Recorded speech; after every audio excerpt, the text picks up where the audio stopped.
Pemerintah nggak tetapkan status bencana nasional untuk banjir Sumatera. Kenapa? Karena dia tahu jika dijadikan bencana nasional akan ketahuan persoalan sumber daya alam di Pulau Sumatera dikeruk, dikuras, dan dirampas lalu ditinggal begitu aja. Agar dunia nggak melihat betapa kejinya sistem pemerintah di sini. Apa perlu bencana itu melanda Anda sekeluarga, Pak? Baru ditetapkan sebagai bencana nasional. Siapa yang bertanggung jawab atas hal ini? Sebut saja inisialnya Zulkifli Hasan. Karena dia yang duduk di kursi kehutanan waktu izin-izin pelepasan kawasan marak dilakukan. Sekarang, kolom komentar akunnya ditutup ya Pak. Gue nggak takut nyebut nama karena udah muak lihat pejabat senyum manis saat bagi sembako, saat panen raya, menggunakan wajah kesopanan. Tapi di balik senyum itu menyimpan niat terselubung yang membuat hutan Sumatera digilas truk tambang. Yang lebih nggak habis pikir, rusaknya akal sehat bangsa ini, yang rela kasih karpet merah buat para pejabat yang izin-izinnya berakibat fatal merusak alam. Sumatera bukan bencana tapi rencana, koreksi kalau benar. Kayu gelondongan itu saksinya. Itulah alasannya, lebih ramai berita artis selingkuh dan berita receh seperti tumbler hilang untuk menutupi hal sebesar ini. Untuk mengalihkan perhatian publik. Politik memang kejam kawan. Bencana yang ditimbulkan bukan main, tapi mereka seolah tutup mata. Yang gundulin hutan sedang nyaman sekarang nonton TV di apartemen, sedangkan para korban berjuang bertahan dengan kondisi seadanya. Membayar kesalahan mereka dengan tangis dan air mata. Saat ini banyak korban yang gak dapat mengirim kondisi realnya karena sebagian jaringan terputus, lampu mati, listrik padam, ya, dan banyak akses lumpuh total. Makanan semakin menipis, lokasi yang terisolasi dan hanya rakyat, influencer, serta UMKM yang saat ini tergerak bahu-membahu untuk saling membantu para korban. Daripada menunggu uluran tangan pemerintah yang entah kapan kelamaan. 10,5 juta hektar hilang, Indonesia jadi nomor 2 yang kehilangan hutan tropisnya. Hutan Tesonilo yang dulunya rumah bagi gajah Sumatera, rumah ratusan spesies, sekarang tinggal peta penuh lubang. Bayangkan, 83.000 hektar kawasan yang seharusnya taman nasional, sudah lebih dari 70%-nya dibabat oleh kebun sawit ilegal. Ini kesalahan besar manusia yang memakai stempel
Pemerintah nggak tetapkan status bencana nasional untuk banjir Sumatera. Kenapa? Karena dia tahu jika dijadikan bencana nasional akan ketahuan persoalan sumber daya alam di Pulau Sumatera dikeruk, dikuras, dan dirampas lalu ditinggal begitu aja. Agar dunia nggak melihat betapa kejinya sistem pemerintah di sini.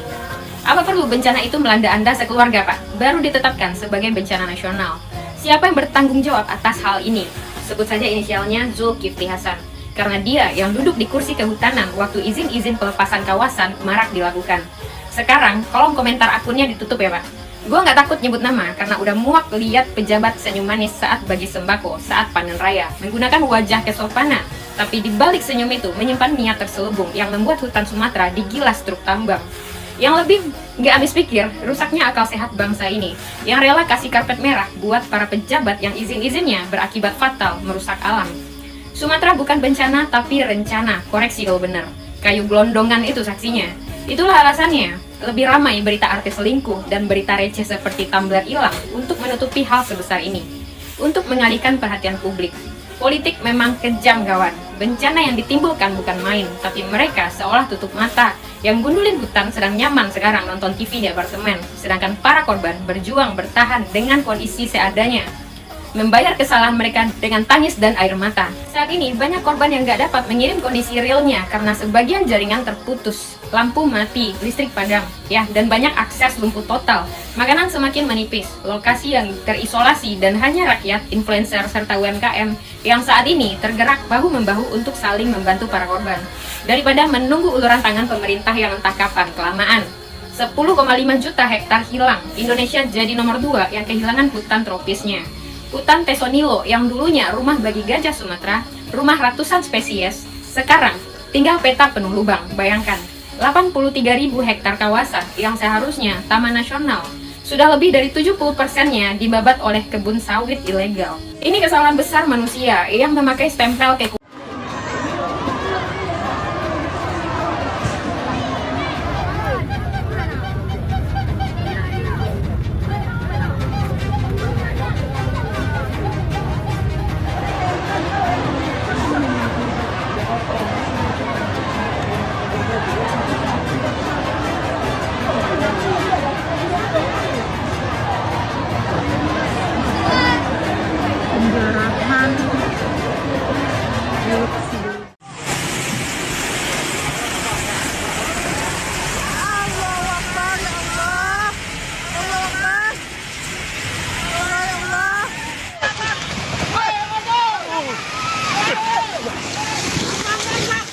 Magpayata sila, Diyos ko, yun ang habang sinasabi ko.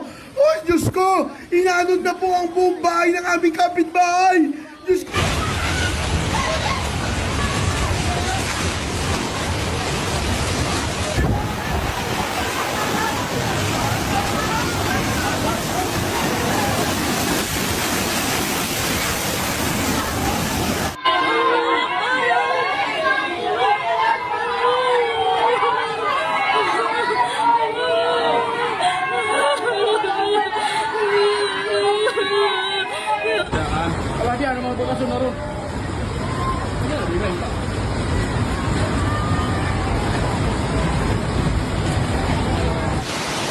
Mobil kami udah jalan-jalan, Kak.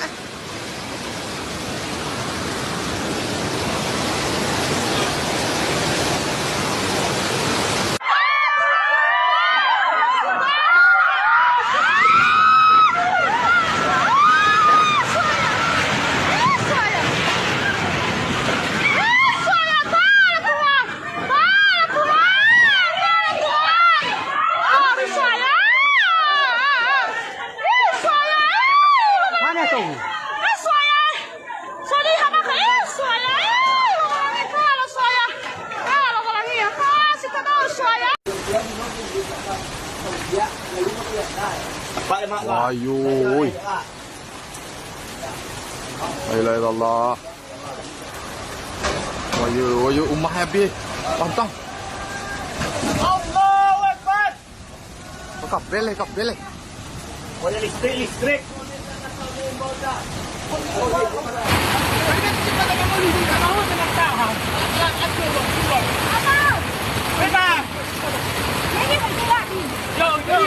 Kami ya, kami kebanjiran kak.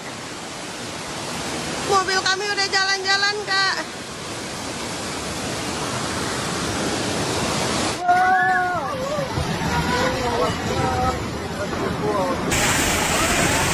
Allahu Akbar, ya Allah. Allahu Akbar.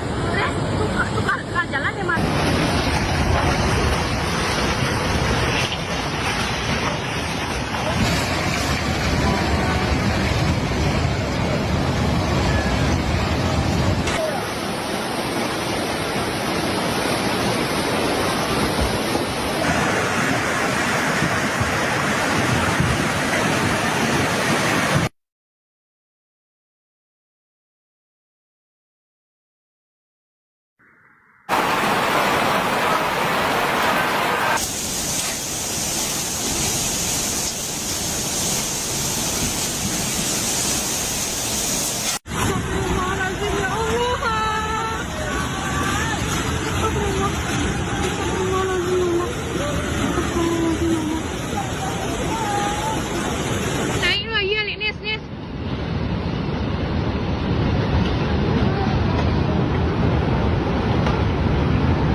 Udah bagaikan